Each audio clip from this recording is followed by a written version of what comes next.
আলহামদুলিল্লাহ রাব্বিল আলামিন ওয়াসসালাতু ওয়াসসালামু আলা নবিয়িনা মুহাম্মদ ওয়া আলিহি ওয়া আসহাবিহি আজমাইন, আম্মা বাদ। সমস্ত প্রশংসা আল্লাহ সুবহানাহু ওয়া তাআলার জন্য। দরুদ এবং সালাম প্রিয় নবী মুহাম্মদ মুস্তাফা সাল্লাল্লাহু আলাইহি ওয়াসাল্লামের প্রতি। আল্লাহুম্মা সাল্লি আলাইহি আল্লাহুম্মা বারিক আলাইহি। প্রিয় ভাইরা, কোরবানি আর কয়েকদিন পরেই ইনশাআল্লাহ বিইذনিল্লাহ। ইতিমধ্যে কোরবানির প্রাক প্রস্তুতি শুরু হয়ে গেছে। আমরা অনেকেই কোরবানি করার জন্য যত প্রস্তুতি আছে সেগুলো ইতিমধ্যেই শুরু করে দিয়েছি। তো এই কোরবানিকে সামনে রেখে কয়েকটি কথা আরজ করার ইরাদা রাখি। ওমা তৌফিক ইল্লা বিল্লাহ।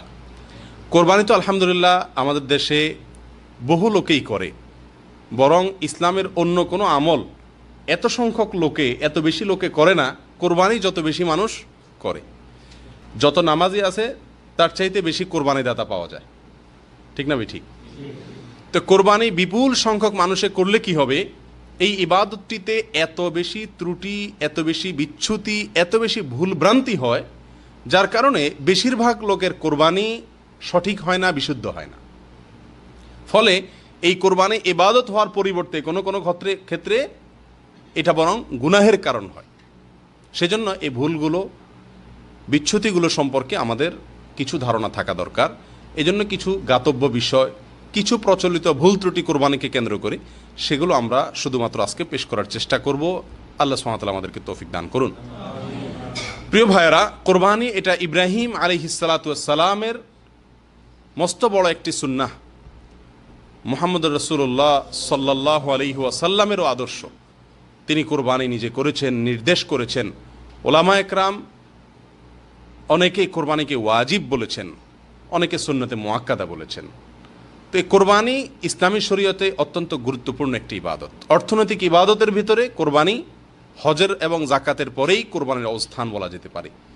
এই কোরবানি এটা একাধারে অর্থনৈতিক ইবাদত, একাধারে এখানে ত্যাগের একটা বিশাল বড় শিক্ষা আছে।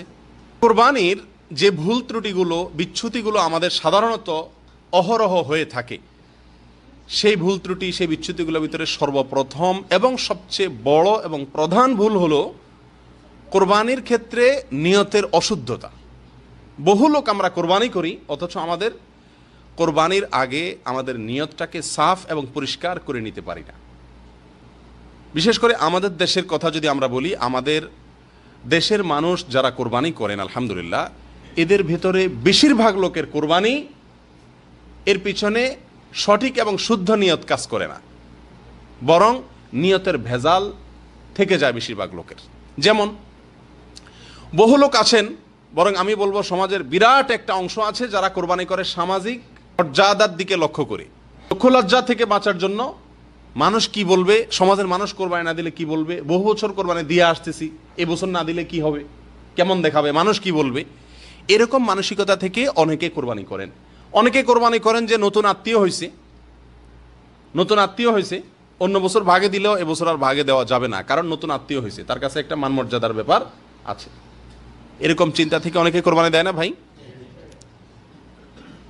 মেয়ে বিয়ে দিয়েছে নতুন, তাহলে জামার বাড়িতে রান পাঠাইতে হবে, অতএব ভাগে কোরবানি দিলে চলবে না, গোটা গরু কোরবানি দিতে হবে। সারা বছর কোরবানি, সারা জীবন কোরবানি দিয়ে আসছি, অতএব এবছর যদি না দেই, অর্থনৈতিক যত টানাটানি থাকুক না কেন, এবছর যদি না দেই তাহলে চোখ বাঁচে না। এই সমস্ত চিন্তা মানসিকতা থেকে বহু লোক কোরবানি করে না ভাই। এই কোরবানিগুলো সব অশুদ্ধ কোরবানি। আর এর বাইরে সবচাইতে বড় অংশ নিয়তের ক্ষেত্রে যে ভুলটা করে, সেটা হলো কোরবানির ক্ষেত্রে এটাকে গোশত খাওয়ার একটা উৎসব, গোশত খাওয়া, গোশত সংগ্রহ করা, অল্প পয়সায় ভালো গোশত সংগ্রহ করা, এই উদ্দেশ্যে, এই ধান্দায় সমাজের বিরাট একটা অংশের মানুষ কোরবানি করে। গোশতের উদ্দেশ্যে যদি কেউ কোরবানি করে, গোশত যদি তার মূল টার্গেট এবং আসল উদ্দেশ্য হয়, তাহলে কোরবানি সহিহ হবে? আল্লাহ সুবহানাহু ওয়া তাআলা কি বলেন? লা ইয়ানালাল্লাহু লুহুমুহা ওয়ালা দিমাউহা ওয়ালাকিন ইয়ানালুহুত তাকওয়া মিনকুম।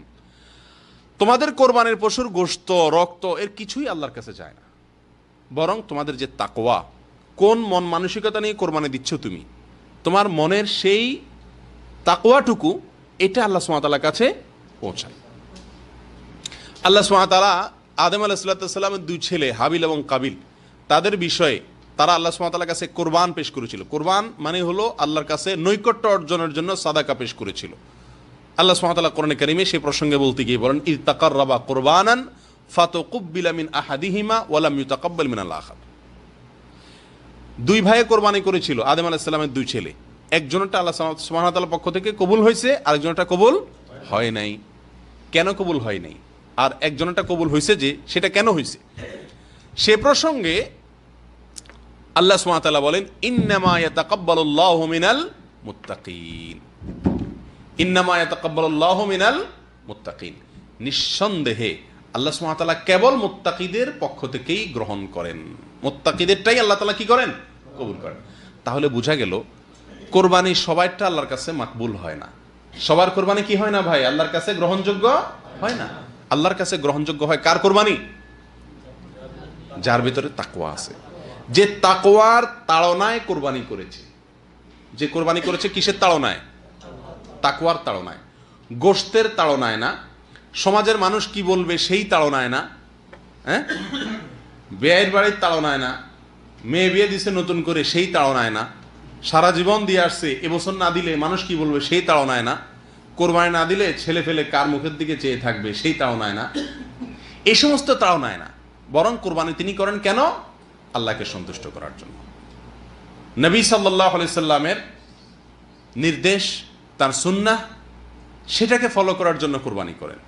এরকম ব্যক্তিদের কোরবানি শুধুমাত্র আল্লাহ সুবহানাহু ওয়া তাআলা গ্রহণ করেন। প্রিয় ভাইরা, অতএব কোরবানির ক্ষেত্রে এই যে নিয়তের অশুদ্ধতা, এই জিনিসটা আমাদের খুব বেশি খেয়াল রাখা উচিত। সহিহ মুসলিমের হাদিসে আসছে, নবী সাল্লাল্লাহু আলাইহি সাল্লাম বলেছেন, ইন্নাল্লাহা লা ইয়ানজুরু ইলা সুওয়ারিকুম ওয়া আমওয়ালিকুম। আল্লাহ সুবহানাহু ওয়া তাআলা তোমাদের মাল সম্পদ, কত টাকা দিয়ে তুমি গরু কোরবানি দিচ্ছ, কতগুলা দিছ, এটা আল্লাহ সুবহানাহু ওয়া তাআলা দেখেন না।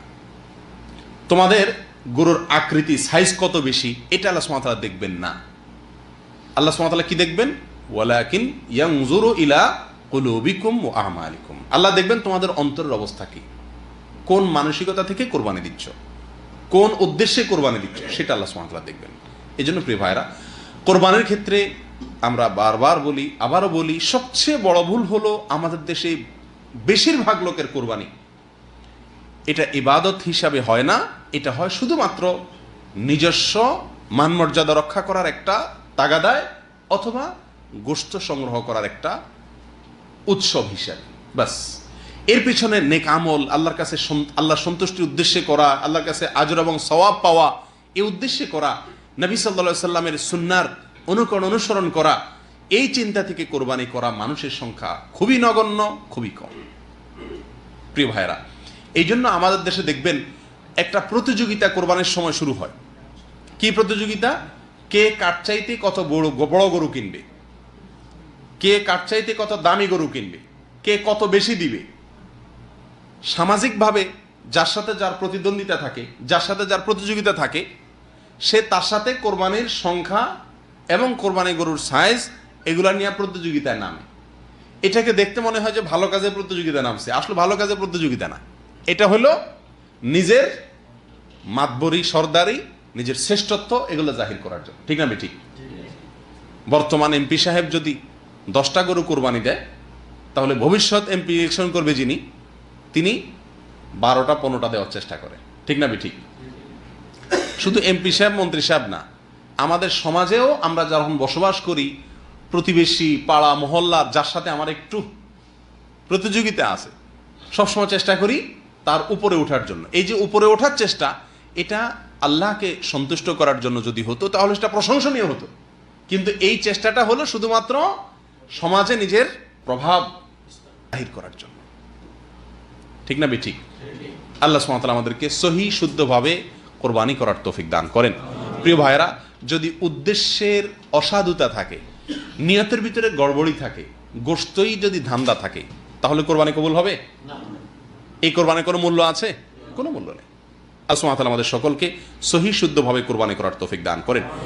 প্রিয় ভাইরা, কোরবানির ক্ষেত্রে আরেকটা বড় ভুল হলো, যারা কোরবানি দেন, বিশেষ করে যারা গরু কোরবানি দেন, এদের বেশিরভাগ লোকই গরুর গোশত বানানোর জন্য ধামা, ছুরি এগুলোর ব্যবস্থা করে, কিন্তু গরু জবাইয়ের জন্য যে ছুরি ব্যবস্থা করা দরকার, একটা ধারালো ছুরির ব্যবস্থা করা দরকার, সেই ব্যবস্থাটুকু বেশিরভাগ লোক করে না। তাকায় থাকে এলাকার ইমাম সাহেব, মুয়াজ্জিন সাহেব বা মৌলভী সাহেব, উনি জবাই করে দিবে, অতএব ছুরি উনি নিয়ে আসবে। তো মৌলভী সাহেব যে জবাই করেন, ওই বেচারার কাছে তো ছুরি 4-5টা থাকে না। ছুরি কয়টা থাকে? একটা থাকে। প্রথম প্রথম যে গরুগুলো জবাই করে উনি, সেগুলো মাশাআল্লাহ খুব ভালোভাবে জবাই হয়ে যায়। কিন্তু এরপরে 3, 4, 5 নম্বর সিরিয়ালে পরে যে গরুগুলো আসে, সেগুলো কি হয়? সহজে জবাই হয় না, কারণ ছুরির ধার কমে যায়। ঠিক না বেঠিক? অতএব যিনি কোরবানি দিবেন তার দায়িত্ব হলো কোরবানির পশু জবাইয়ের জন্য ধারালো ছুরির ব্যবস্থা করা। মৌলভী সাহেব তার কোরবানি কত নম্বর সিরিয়ালে দিবেন বা কত নম্বর সিরিয়ালে তিনি পাবেন, সেটা তিনি নিজেও জানেন না। অতএব তার নিজের দায়িত্বে এই কোরবানির পশু জবাই করার জন্য ধারালো ছুরির ব্যবস্থা করতে হবে। নবী করিম সাল্লাল্লাহু আলাইহি সাল্লাম স্পষ্টভাবে নির্দেশ করেছেন, সুনানে আবু দাউদের হাদিসে আসছে, ইন্নাল্লাহা কাতাবা আল ইহসানা আলা কুল্লি শাই। আল্লাহ তাআলা প্রত্যেকটা বস্তুর প্রতি ইহসান, দয়া দেখানোর নির্দেশ আল্লাহ সুবহানাহু ওয়া তাআলা করেছেন, অবধারিত আমাদের জন্য আল্লাহ সুবহানাহু ওয়া তাআলা করেছেন। এমনকি পশু যখন আমি জবাই করব, নবী সাল্লাল্লাহু আলাইহি সাল্লাম বলেন যে তোমরা ছুরিকে ধার দিয়ে নিও, ওয়াল ইউরিহ যাবিহাতাহু, এবং যেই পশুকে জবাই করবা তাকে একটু আরাম দিও, অর্থাৎ যত কম কষ্টে তার রুটা বের হতে পারে। আপনি যদি পোষাইতেই থাকেন ভোতা ছুরি নিয়ে, তাহলে দীর্ঘ সময় পর্যন্ত কষ্ট হবে। অর্ধেক কাটা যাবে, চামড়া কাটা যায়, হয়তো আপনার আর কাটা যাচ্ছে না, ছুরি চেঞ্জ করলেন, হচ্ছে না, অনেকক্ষণ ধরে সময় নিলেন, তাহলে পশুটার কষ্ট যতটুকু প্রয়োজন তার চাইতে বেশি হলো। ঠিক না ঠিক? এটা অনুচিত। আমি শুধুমাত্র সেই সব ভুলগুলোর কথাই বলবো যে ভুলগুলো অহরহ সবার ভিতরে আছে। এই ভুলগুলো সবার ভিতরে আছে কিনা নেই? সমাজে কয়জন মানুষ নিজের গরু জবাইয়ের জন্য ভালো ধারালো ছুরির ব্যবস্থা রাখে বলেন? গোশত হাড্ডি বানানোর জন্য ব্যবস্থা আছে, কিন্তু জবাইয়ের জন্য মৌলভী সাহেবের দিকে তাকায় থাকে। আর মৌলভী সাহেবদের ছুরি বাস্তবতা হলো যে 2, 4টা 5টা জবাই করার পরে বেচারাদের আর হাতও আগায় না, শরীরও কাঁপে, আর ছুরির ধারও চলে যায়। এরপরের বাকি যেগুলো হয় সেগুলোতে পশুর অনর্থক, অযথা, অহেতুক পশুকে দীর্ঘ সময় পর্যন্ত কষ্ট দেওয়া হয়। ঠিক না ঠিক? আর এটা শরীয়তের সম্পূর্ণ নিষেধ। এটা হলো একটা ভুল। আরেকটা বড় ভুল হয় কোরবানি করতে গিয়ে, সেটা হলো নিজের পশু নিজে জবাই না করা। নিজের পশু, নিজের কোরবানির পশু নিজের হাতে জবাই না করা, এটা আরেকটা ভুল। আমাদের দেশে কয়জন লোক কোরবানি করতে গিয়ে নিজের পশুটা নিজে জবাই করেন? খুব কম না? সবাই ওই হুজুর বা মৌলভী সাহেবের দিকে তাকায় থাকেন। ঠিক না ঠিক? অথচ বুখারী মুসলিমের হাদিসে আসছে, নবী করিম সাল্লাল্লাহু আলাইহি সাল্লাম তার কোরবানির পশু নিজের হাতে তিনি জবাই করেছেন। যাবাহাহুমা বিয়াদিহি। তিনি 2টি কোরবানি করেছেন, তার 2টাই তিনি নিজের হাতে কি করেছিলেন? জবাই করেছেন। এখান থেকে বোঝা যায় যে কোরবানির পশু নিজের হাতে জবাই করা বেশি উত্তম। তাছাড়া কোরবানি আপনি যখন করবেন, তখন কোরবানির এই পশুটাকে হয় আগে থেকে আপনি লালন পালন করছেন, অথবা এই পশুটা কিছুদিন আপনার কাছে ছিল, কেনার পরে এক ধরনের মায়া কিছুটা হলেও সৃষ্টি হয় কি হয় না? আপনি নিজের হাতে যখন তার গলায় ছুরি দিবেন, আপনার ভেতরে এক ধরনের কষ্ট হবে কি হবে না? এই কষ্টটুকু তো এক ধরনের ত্যাগ। ত্যাগ কি ত্যাগ না? এই জন্য নিজের হাতে যখন আপনি কোরবানি করবেন, তখন কোরবানির ভিতরে ত্যাগের মাত্রাটা অনেক বেশি থাকে। সেজন্য একজন মানুষ চেষ্টা করা উচিত যে আমার নিজের পশুটা আমি কোরবানি করব। কোরবানি করার ছুরি নাই, হুজুরের কাছে ছুরি আছে, হুজুরের ছুরি তো আমাকে দিবে না, প্রয়োজনে হুজুরকে ছুরি বানানিয়া টাকা দিয়ে দিব, কিন্তু আমারটা আমি করার চেষ্টা করব। আমার দেশে যারা নিজের কোরবানি নিজে করেন না, তারা 2 কারণে করেন না। 1 নম্বর হলো যে কোরবানির অনেক দোয়া দুরুদ আছে, এই সমস্ত দোয়া দুরুদ আমরা জানি না, হুজুর সাহেব পারে অতএব উনি করে দেখ। ঠিক না ঠিক? অথচ কোরবানি করার জন্য তেমন কোনো দোয়া দুরুদের প্রয়োজন নাই। সহিহ বুখারীর হাদিসে আসছে নবী সাল্লাল্লাহু আলাইহি সাল্লামের কোরবানির প্রসঙ্গে যে তিনি সাম্মা ওয়া কাব্বার, বিসমিল্লাহ বলছেন, আল্লাহু আকবার বলছেন। জবাইয়ের সময় কি বলছেন? বিসমিল্লাহি আল্লাহু আকবার। অতএব জবাই করার শুরুতে আর কোনো দোয়া নাই, একটাই দোয়া, বিসমিল্লাহি আল্লাহু আকবার। এটা জানে না এমন মানুষ কে আছে বলেন? সবাই জানে। ঠিক না ঠিক? অতএব নিজের পশু নিজে কোরবানি করার হিম্মত থাকা উচিত কি উচিত না? আরেকটা কারণে নিজের পশু নিজে জবাই করে না, সেটা হলো যে যদি আমি জবাই করতে যাই, আমার তো জবাইয়ের সিস্টেম জানা নাই, কোন জায়গায় পোজ দেবো কোন জায়গায় পোজ দেবো না। মৌলভী সাহেব বেচারা জবাই করতে করতে অভ্যাস হয়ে গেছে, উনি জানায় কোন জায়গায় পোজ দিতে হবে। এই কারণে অনেকে করে না। এই যে একটা হেজিটেশন আমাদের ভিতরে থাকে, এটা থাকা উচিত না। কারণ আপনি কোন জায়গায় জবাই করবেন মৌলভী সাহেবের জিজ্ঞেস করলেই তো বলে দিবে, কসাইদেরকে জিজ্ঞেস করলেই তো বলে দিবে। এটা তো খুব কঠিন কিছু না, সামান্য একটু জায়গা, 1 বিঘত জায়গা গলাটুকু, এর ভিতরে মাঝখানে বরাবর প্রায় জবাই করতে হয়। আপনি আশপাশে যারা অভিজ্ঞ তাদের যে কাউকে জিজ্ঞেস করলে হয়ে যায়। অতএব যে অজুহাতে আমরা নিজের কোরবানির পশু নিজে জবাই করি না, সেই অজুহাতের একটাও যৌক্তিক না, গ্রহণযোগ্য না। ঠিক না ঠিক? অতএব নিজের কোরবানির পশু নিজে জবাই করার চেষ্টা করা উচিত। এটাও আমাদের সমাজের মানে হাজারের ভিতরে 2-4 জনে 20 জনে করে কিনা সন্দেহ আছে। ঠিক না ঠিক? অতএব এটা লক্ষ্য করা উচিত আমাদের। আরেকটা বড় ভুল হয় আমাদের, সেটা হলো কোরবানির পশু জবাই করার আগে আমরা মনে করি যে ভাগে কোরবানি দিলে, যে কয় ভাগে কোরবানি দিচ্ছে, যে কয়জনে কোরবানি দিচ্ছে তাদের সবার নামের লিস্ট লিখে যিনি জবাই করেন তিনি পড়ে ওই নামগুলা তারপরে জবাই করতে হয়। ঠিক না ঠিক? এই জন্য আমরাও লিস্ট আগে ভাগে লিখে রাখি এবং ওই মৌলভী সাহেবের হাতে ধরাই দিই। মৌলভী সাহেব একটা একটা করে মন্ত্রের মতো করে নামগুলা পড়ে, এরপরে বিসমিল্লাহ আল্লাহু আকবার কইলা জবাই করে। আর যে নাম না পড়ে জবাই করছে মৌলভী সাহেব, তো মৌলভীর টাকা কেউ দিবে না, কারণ ভক্তিই হবে না। ঠিক না ঠিক? অথচ এই কাজটার কোনো ভিত্তি নেই, কোনো ভিত্তি নেই। শরীয়তে জবাইয়ের আগে যে কয়জনে কোরবানি দিচ্ছেন ভাগে দেন আর একাই দেন, যারা কোরবানি দিচ্ছেন তাদের নাম মুখে নেওয়া, উল্লেখ করার কোনো নির্দেশনা ইসলামী শরীয়তে নাই। এটা কোত্থেকে আসছে আল্লাহ ভালো জানে, এটা একটা ভুল ধারণা। তবে হ্যাঁ, নবী করিম সাল্লাল্লাহু আলাইহি সাল্লাম জবাই করার পরে আল্লাহর কাছে দোয়া করছেন, আল্লাহুম্মা তাকাব্বালহু মিন্নি, আল্লাহ এই পশুটা আমি আমার পক্ষ থেকে কোরবানি করলাম, আমার পক্ষ থেকে তুমি কবুল করো। অতএব যদি কয়েকজন মিলে দেয় তাহলে এবার বলা যেতে পারে আল্লাহ এটা আমাদের সবার পক্ষ থেকে তুমি কবুল করে নাও, যথেষ্ট। আর এখানে যদি নাম উল্লেখ করতে চান বলেন আল্লাহ আমি আব্দুর রহিম, আব্দুর রহমান, আব্দুল্লাহ, আব্দুল সবুর, আমরা কয়জন মিলে কোরবানি করছি, আল্লাহ আমাদের সবগুলো আপনি কবুল করেন, বাস। এটা জবাই করার শেষে আপনার নিজের ভাষা বলতে পারেন, মুস্তাহাব, বলাও কোনো জরুরি না। কথা বুঝে আসছে ভাই? তাহলে এই নাম জপা জবাই করার আগে, এটা হলো কোরবানি কেন্দ্রিক আরেকটি বড় ভুল, যেটা প্রচলিত এবং বলতে গেলে সমস্ত পশু কোরবানি, বিশেষ করে ভাগে যে পশুগুলো কোরবানি দেওয়া হয় তার সবগুলোর আগেই এই নাম জপার, নামের লিস্টটি ধরে পড়ার একটা রোগ আছে না নেই? এটা ভুল। এখান থেকে আমাদেরকে বেরিয়ে আসতে হবে, এটা বাদ দিতে হবে, তাহলেই সহি সুন্নাহ মতো আমার কোরবানি ইনশাআল্লাহ হবে। আরেকটা ভুল হলো ভাই, কোরবানির পশু জবাই করার পরে রুহ যাওয়ার আগেই ওইটার রগ কাটাকাটি শুরু করা। এটা হয় কি হয় না? বিশেষ করে কসাইরা যারা গরুটা বানাবে, চামড়া ছিলবে, তারা ছোট ছোট চাকু নিয়ে, এখনো রুহ বের হয় নাই, এখনো সব রক্ত বের হয়ে সারে নাই, নিস্তেজ হয় নাই, তার আগেই পায়ের রগগুলা কাটা শুরু করে, অনেকে চামড়াও ছেলা শুরু করে দেয়। ঠিক না ভাই ঠিক? এটা চরম বড় অন্যায়, অনেক বড় মাপের জঘন্য অপরাধ। যে ইসলাম আপনাকে জবাই করার আগে ছুরিকে ভালো করে ধার দিয়ে নিতে নির্দেশ করেছে, যে ইসলাম আপনাকে ভোঁতা ছুরি দিয়ে পশুকে জবাই করার অনুমতি দেয় নাই, তাকে অযথা কষ্ট দেওয়ার অনুমতি দেয় নাই, সেই ইসলাম কিভাবে আপনাকে অনুমতি দেয় একটা জীবন্ত পশুকে আপনি রগ কাটা শুরু করলেন আর চামড়া ছিলা শুরু করলেন? এটা কত বড় কষ্টদায়ক বিষয়। 2 মিনিট 3 মিনিট ধৈর্য আমাদের কুলায় না। ঠিক না ভাই ঠিক? কসাই তার তো একটা শেষ করতে পারলে আরেকটা গিয়ে ধরবে, তার তাড়া আছে। কিন্তু আপনি কোরবানি করছেন ইবাদত, আপনার এই ইবাদত যেন সহি সুন্দরভাবে হয়, কোনো ভুল ত্রুটি না হয়, কোনো ভুলের কারণে এটাতে যেন আরো উল্টা গুনাহ না হয়, সেই জিনিসটা খেয়াল করা তো আপনার আমার দায়িত্ব। ঠিক না ভাই ঠিক? এই জন্য কসাইদেরকে বলতে হবে আমাদের যে ভাই খবরদার, সম্পূর্ণ নিস্তেজ হওয়ার আগ পর্যন্ত কোনো রকটক কাটা চলবে না। এবং এই ভুলটাও আমাদের সমাজে অহরহ, মানে বলতে গেলে প্রায় প্রত্যেকটি গরু কোরবানিতেই এই ভুলটা কম বেশ হয়ে থাকে। এই ভুল থেকে আমাদেরকে আল্লাহ সুবহানাহু ওয়া তাআলা মুক্তি নসিব করেন।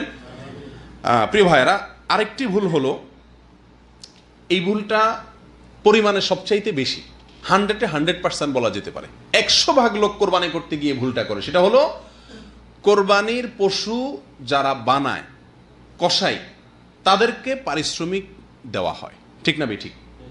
পারিশ্রমিক হিসাবে নগদ টাকা, তাদের সাথে চুক্তি থাকে, হাজারে কত টাকা, এরকম একটা সিস্টেম আছে। এই সিস্টেমে গোটা গরু বলেন, ছাগল বলেন, এটা তারা বানায়। এই তাদের সাথে যে অর্থ চুক্তি থাকে পারিশ্রমিক হিসাবে, এই পারিশ্রমিকের বাইরে তাদেরকে আবার কোরবানির পশু থেকে কি দেওয়া হয়? গোশত দেওয়া হয়। যদি তাদেরকে অন্য 10 জনের মতো দেওয়া হয় তাহলে তাতে কোনো আপত্তি নেই, কিন্তু তারা যেহেতু গরু বানাইছে সেই হিসাবে তাদেরকে অন্য 10 জনকে হয়তো আধা কেজি 1 পোয়া করে আপনি দিচ্ছেন, সাধারণ যাদেরকে দান করছেন, কিন্তু এদেরকে 2, 4, 5 কেজি দিচ্ছেন কেন? তারা কষ্ট করছে, পরিশ্রম করছে তারা, এই জন্য তাদেরকে দিচ্ছেন। তাহলে পারিশ্রমিক হলো। পরিশ্রম করছে সেটাকে খেয়াল রেখে দিলেন, তাহলে এটা কি হলো? পারিশ্রমিক হলো। আর এই পারিশ্রমিক হিসাবে আপনার কোনো কসাইকে অতিরিক্ত গোশত বলেন বা পশুর অন্য কিছু বলেন, এটা দেওয়া শরীয়তে জায়েজ নাই। কসাইরাও খুব চালাক, তারাও আমাদের সঙ্গে এই কোরবানির পশু এটা বানানোর জন্য যখন চুক্তি করে তখন খুব বেশি দরাদরি করে না, কারণ তারাও জানে যে 2, 4, 5 কেজি গোশত তো আমি এমনিই পাবো, তো 4 কেজি গোশত পালে তো 2000 টাকা দাম এমনি এসে গেল, অতএব 1000 যদি চুক্তিতে কমও হয় লস নাই। ঠিক না ঠিক? এটা ভুল। এ সম্পর্কে নবী করিম সাল্লাল্লাহু আলাইহি সাল্লামের একাধিক একেবারে স্পষ্ট নির্দেশনা পাওয়া যায়। বিশেষ করে সহিহ বুখারীতে নবী সাল্লাল্লাহু আলাইহি সাল্লাম স্পষ্টভাবে তার নির্দেশ পাওয়া যায়। তিনি বলেছেন, লা ইউতা ওয়ালা ইউতা লিজাযারাতিহা শাইআ, কোরবানির পশু এটা কসাই যারা কাটে অথবা এটাকে বানায় তাদেরকে এই কোরবানির পশু থেকে কোনো কিছু দেওয়া যাবে না। আলী রাদিয়াল্লাহু তাআলা আনহুকে নবী করিম সাল্লাল্লাহু আলাইহি সাল্লাম বিদায় হজের সময় তাকে কোরবানির পশুগুলা, তিনি নিজের হাতে অনেকগুলো কোরবানি করেছেন, বাকিগুলো তাকে করতে বলেছেন। এরপরে বলেছেন এই পশুর সব কিছু বন্টন করে দেওয়া মানুষদেরকে, হাজিদের মধ্যে তাদেরকে খাওয়াও, আর খবরদার কোনো কিছু তুমি ওই কসাইকে বা যারা বানাবে তাদেরকে দিবা না। অর্থাৎ তাদের পারিশ্রমিক আলাদা দিবেন, নগদ টাকা দিয়ে, কোরবানির পশু থেকে আপনি দিবেন না। আসলে কোরবানির পশুর এই গোশত এটা আমরা কোরবানি করে দিলাম মানে আল্লাহকে দিয়ে দিলাম। ঠিক না ঠিক?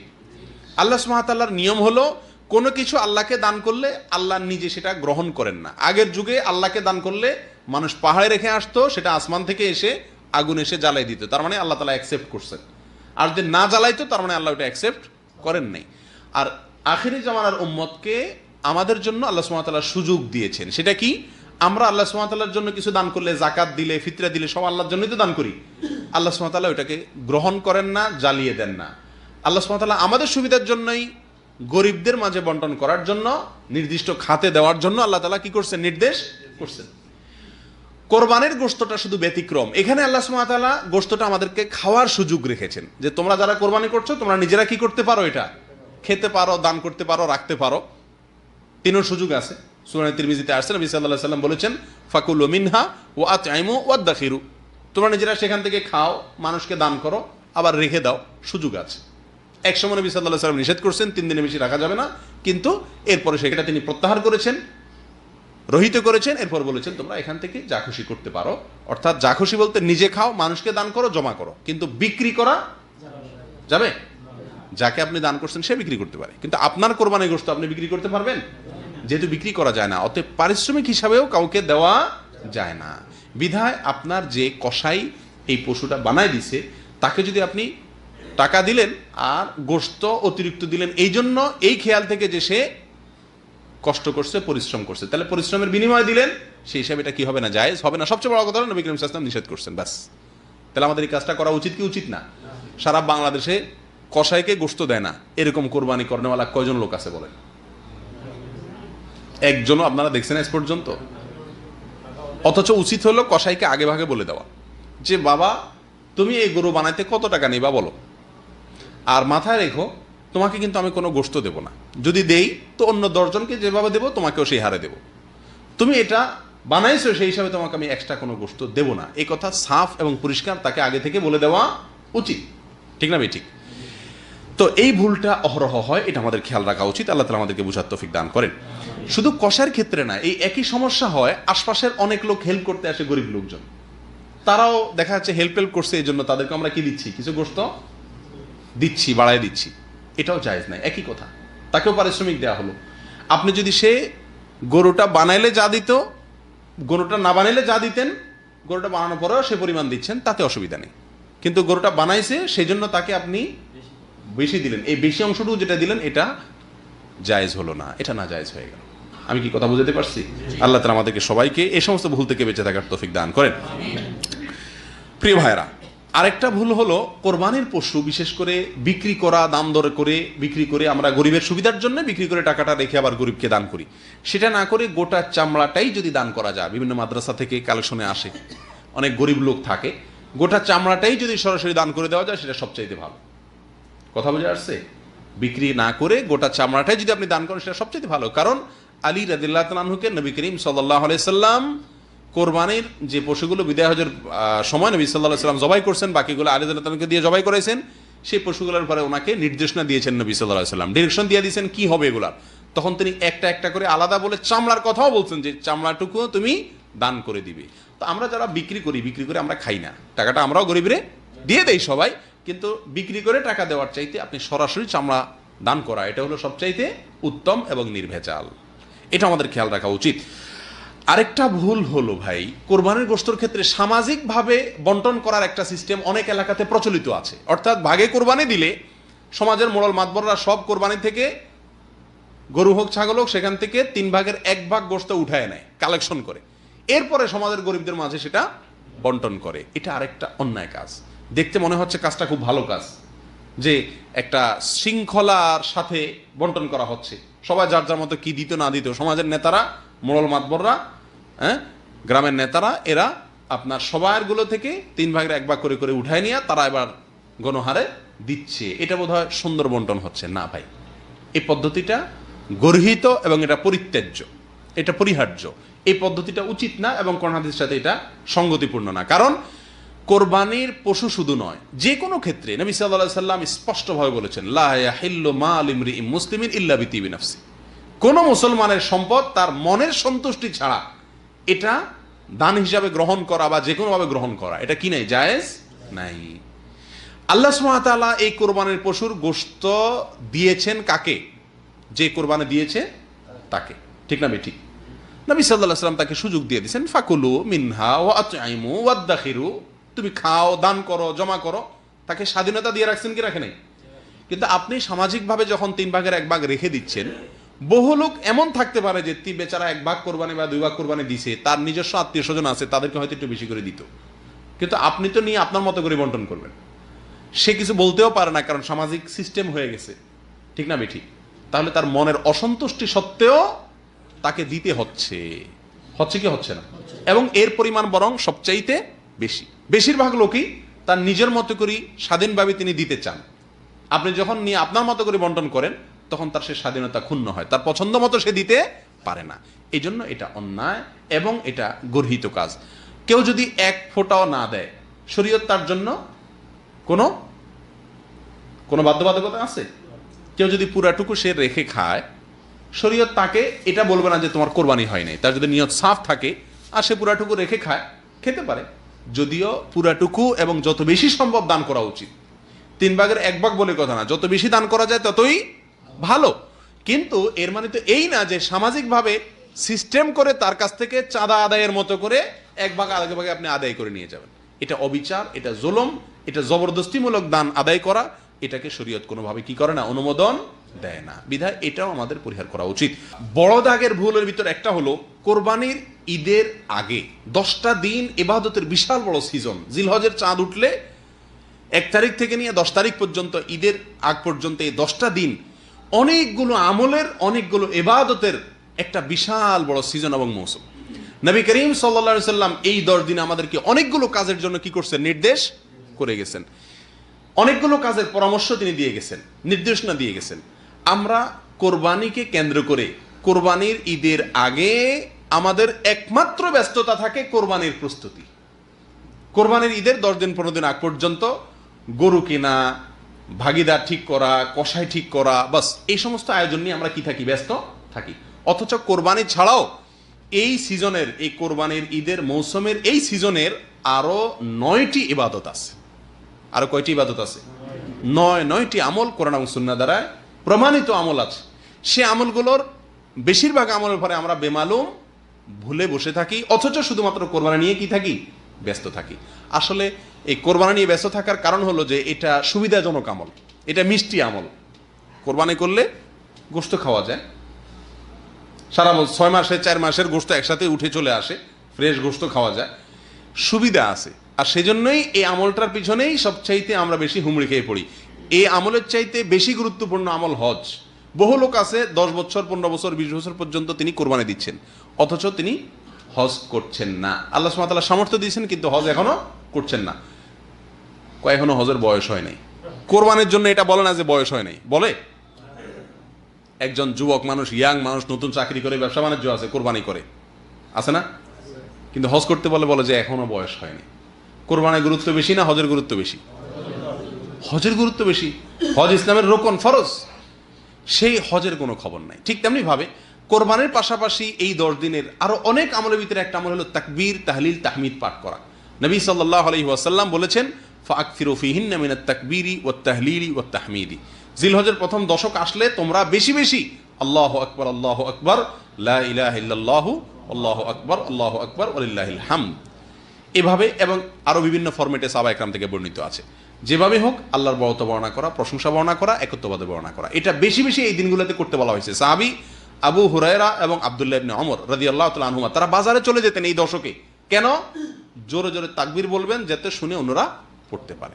কত উৎসাহ তাদের ভিতরে এই আমল করার ব্যাপারে। কোরবানি করেন কিন্তু সারা এই 10 দিনের ভিতরে 10-12 তাকবীর পড়েন নাই, এরকম লোকের সংখ্যাই আমাদের সমাজে সবচাইতে বেশি।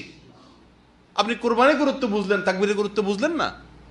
সাহাবীদের ভিতরে এত বেশি পরিমাণে কোরবানি করার সামর্থ্য ছিল না, এত বেশি পরিমাণ কোরবানি ছিল না, কিন্তু তাকবীরের আমলটা সবাই কম বেশি করার চেষ্টা করতেন।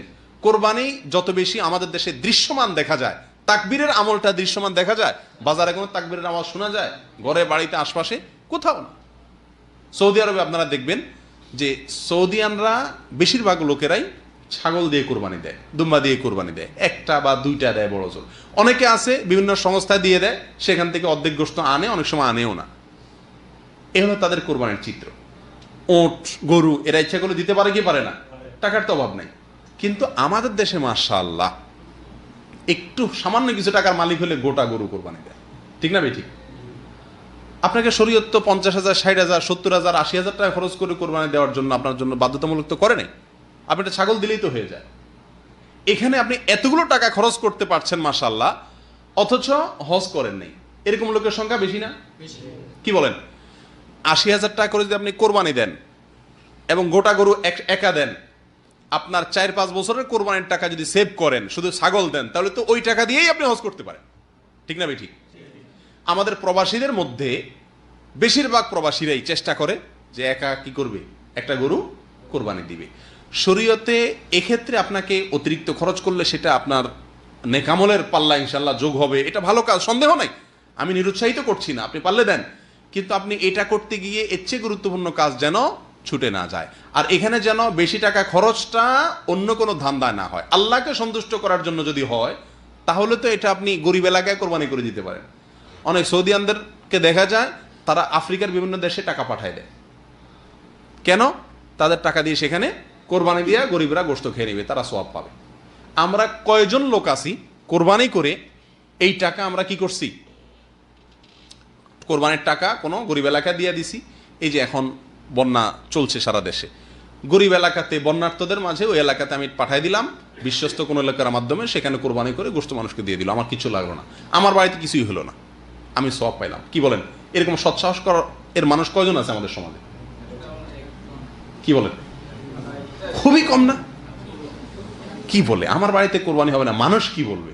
মানুষ বলবে এটা কি? সবাই কোরবানি করবে, আমার বাচ্চারা কার দিকে চেয়ে থাকবে? যাই হোক, এই সমস্ত উদ্দেশ্যের কারণে আমরা এই দশকে শুধুমাত্র কোরবানি নিয়েই পড়ে থাকি। কোরবানির চাইতে গুরুত্বপূর্ণ অথবা তার কাছাকাছি গুরুত্বের আরো অনেক আমল আছে, সেই আমলগুলো আমরা বেমালুম ভুলে যাই। এই ভুলটা থেকে আমাদেরকে বেরিয়ে আসতে হবে। সর্বশেষ যে ভুলটির কথা বলবো সেটা হলো, আমাদের দেশে যারা কোরবানি করি আমরা, গরু হোক ছাগল হোক, প্রত্যেকেই যার যার পশু কোরবানি করে কোন রকম সেখানে পানির পশুর বর্জ্য, ময়লা, রক্ত সেখানে একটু পানি টানি ঢেলে দিয়ে গোশতগুলা নিয়ে বাসায় চলে যায়, ঠিক না বেঠিক? বুড়িটারে গটরট্ট রাস্তার আশেপাশে কোনো জায়গায় খাল বিল কিছু একটা পাইলে সেখানে কোনো রকম ময়লাগুলা বর্জ্যগুলা ফেলে বুড়িটা নিয়ে আমরা বাসায় চলে যাই, ঠিক? এটা জঘন্য একটি ভুল, এবং এই ভুলটি আমাদের দেশে প্রত্যেকটি কোরবানিকারী ব্যক্তি করছে। আরেকজনে যদি কোনো কষ্টদায়ক বস্তু ফেলে সেটা সরানো এটা ইমানের অঙ্গ। আর আপনি নিজেই যদি এমন কিছু ফেলেন যেটা অন্যের কষ্টের কারণ হয়, তাহলে সেটা কি হবে? উল্টা কুফুরির অঙ্গ হয়ে যাবে না সেটা? জন্য এই জিনিসটা আমাদের সকলের খেয়াল করা উচিত যে আমার কোরবানির পশুর রক্ত হোক, বর্জ্য হোক, কোনো কিছু ফেলে যাব না। কোরবানি ঈদের পরে আমাদের দেশে শহরে বলেন, গ্রামে বলেন, কোথাও রাস্তা দিয়ে চলাচল করা যায় না 2-4-10 দিন 20 দিন, ঠিক না বেঠিক? গন্ধ, নাকে হাত দিয়ে চলতে হয়। আপনি এই রাস্তাকে, রাস্তার আশপাশকে রক্ত দিয়ে, বর্জ্য দিয়ে নষ্ট করে দিলেন। কষ্ট করছে সাধারণ মানুষ, অন্য মানুষ, পথচারীরা নাকে হাত দিচ্ছে, এদের সবার অন্তরের বদদোয়া লাগতেছে কি লাগতেছে না? অটোমেটিকলি আপনার আমল নামে একটা গুনাহ যোগ হয়ে যাচ্ছে। যত মানুষকে কষ্ট দিচ্ছেন, প্রত্যেকটা মানুষকে কষ্ট দেওয়া একটা গুনাহ, এর কারণে আপনার আমল নামায় যোগ হয়ে যাচ্ছে।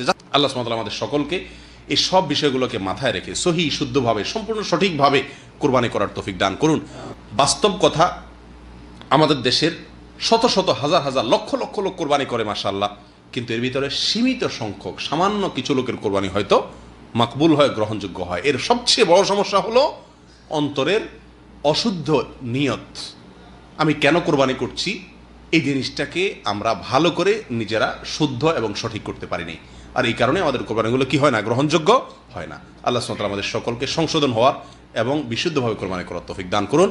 জাযাকুমুল্লাহ ওয়া আখিরু দাওয়ানা আনিল হামদুলিল্লাহি রাব্বিল আলামিন।